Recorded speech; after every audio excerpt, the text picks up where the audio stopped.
ही अभी लोकसभा चुनाव की तारीखों का ऐलान नहीं हुआ हो, लेकिन बीजेपी चुनावों को लेकर पूरी तरह से एक्टिव हो चुकी है। यही वजह है कि गृह मंत्री अमित शाह चुनावी मोड में आ चुके हैं। एमपी दौरे में उन्होंने जमीनी स्तर पर कार्यकर्ताओं से मुलाकात कर उन्हें जीत का मंत्र दिया।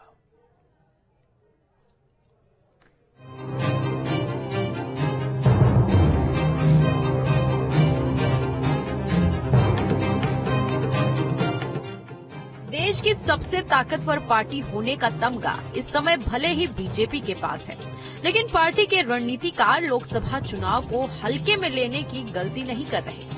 हर बूथ पर 370 वोट बढ़ने के टारगेट के साथ पार्टी आला कमान देश की हर एक लोकसभा सीट पर मंथन कर रहा है। मध्य प्रदेश के लिहाज से अमित शाह का दौरा पार्टी के लिए महत्वपूर्ण माना जा रहा है। शाह ने इस दौरान पार्टी नेताओं से हर मुद्दे पर खुलकर चर्चा की। यही नहीं, प्रदेश में 29 लोकसभा सीटों पर कब्जा जमाने के लिए केंद्रीय गृह मंत्री अमित शाह ने नीति का फॉर्मूला भी दिया। अमित शाह ने एमपी दौरे में पार्टी कार्यकर्ताओं और नेताओं को सबसे पहले अपनी नीति के तहत विरोधी पार्टियों को कमजोर करने का टास्क दिया। वैसे भी बीजेपी इन दिनों कांग्रेस मुक्त भारत और कांग्रेस मुक्त बूथ पर काम कर रही है। देखिए, विधानसभा चुनाव 2023 में अमित शाह जी का माइक्रो मैनेजमेंट देखा था और उसके आधार पर 166 सीटें गई हैं। उनके माइक्रो मैनेजमेंट के 3 स्टेप होते हैं। पहला स्टेप ये होता है कि कार्यकर्ता में जागरूकता हो तो वो नरेंद्र मोदी के नाम पर एक प्रकार का उत्साह आ जाता है।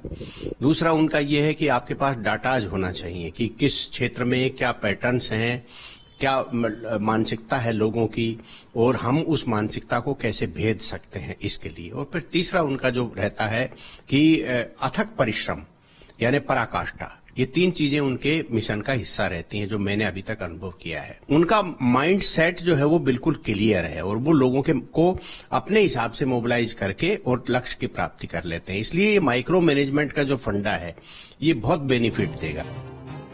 वहीं बीजेपी ने शाह नीति के तहत 370 वोट हर बूथ पर बढ़ाने का लक्ष्य निर्धारित किया। शाह ने पार्टी नेताओं से कार्यकर्ताओं को साध के चलने के भी निर्देश दिए। साथ ही लोकसभा चुनाव के मद्देनजर बूथ स्तर तक के वर्करों से सीधा संवाद कायम करने की खास रणनीति तैयार की है। पार्टी भी शाह के माइक्रो मैनेजमेंट में जुट गई है। अन्य गृह मंत्री अमित शाह जी का जो दौरा था वो महत्वपूर्ण है मध्य प्रदेश के लोकसभा चुनाव को लेकर भी, क्योंकि उनके एक एक वचन, एक एक वाक्य भारतीय जनता पार्टी के कार्यकर्ताओं के लिए ये वचन होते हैं। और जिस प्रकार से बूथ का जो मंत्र हमारे नेताओं ने दिया है, माननीय प्रधानमंत्री नरेंद्र मोदी जी ने कहा है कि 370 सीट लेने के लिए 370 वोट हर बूथ पर बढ़ाना है। तो हमारा जो संगठन स्तर पर काम चल रहा है उसमें जिन बूथों पर हम जीते हैं 10% वोट बढ़ाना है वहां, और जिन बूथों पर यदि हमारी हार हुई है उनको कैसा जीता जाए, उस रणनीति पर भारतीय जनता पार्टी के कार्यकर्ता काम कर रहे हैं। चुनाव को लेकर एमपी मुख्यालय में एक कॉल सेंटर स्थापित किया जा सकता है, जहां राज्य के पदाधिकारियों से लेकर बूथ स्तर के कमेटियों के सदस्यों का सारा ब्यौरा फीड किया जा सकता है। राज्य भर में शक्ति केंद्रों का सारा डेटा भी जुटाया जा रहा है। इसमें लोगों के नाम, mobile number, WhatsApp number, email ID, पते और पार्टी द्वारा दी गई जिम्मेदारी शामिल है।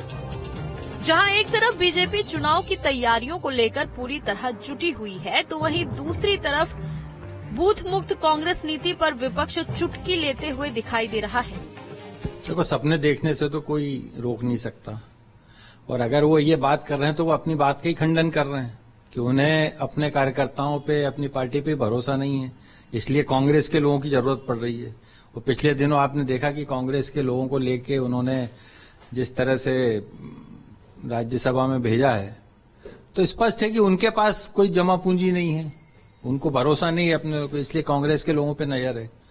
अगर जब वो कहते हैं, उसके पहले भी कई बार भाषण देते थे अमित शाह जी, प्रधानमंत्री मोदी जी, कि कांग्रेस मुक्त करना है उनको, उसके बाद कई राज्यों में कांग्रेस की सरकारें बनी, कई राज्यों में तो ये स्थिति रही कि भारतीय जनता पार्टी को एक भी सीट नहीं मिली। तो ये सपने देखने से उन्हें कोई नहीं रोक सकता।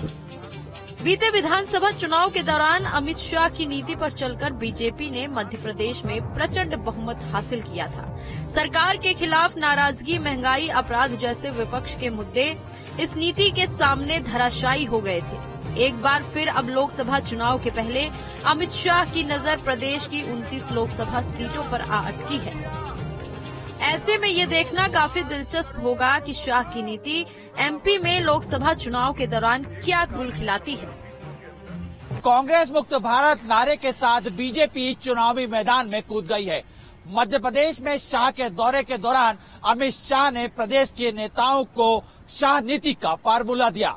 इस नीति के तहत मध्य प्रदेश में कांग्रेस के नेताओं को बीजेपी ज्वाइन कराने के निर्देश दिए हैं। साथ ही माइक्रो मैनेजमेंट के साथ पार्टी कार्यकर्ताओं से जुड़ने की बात भी कही है।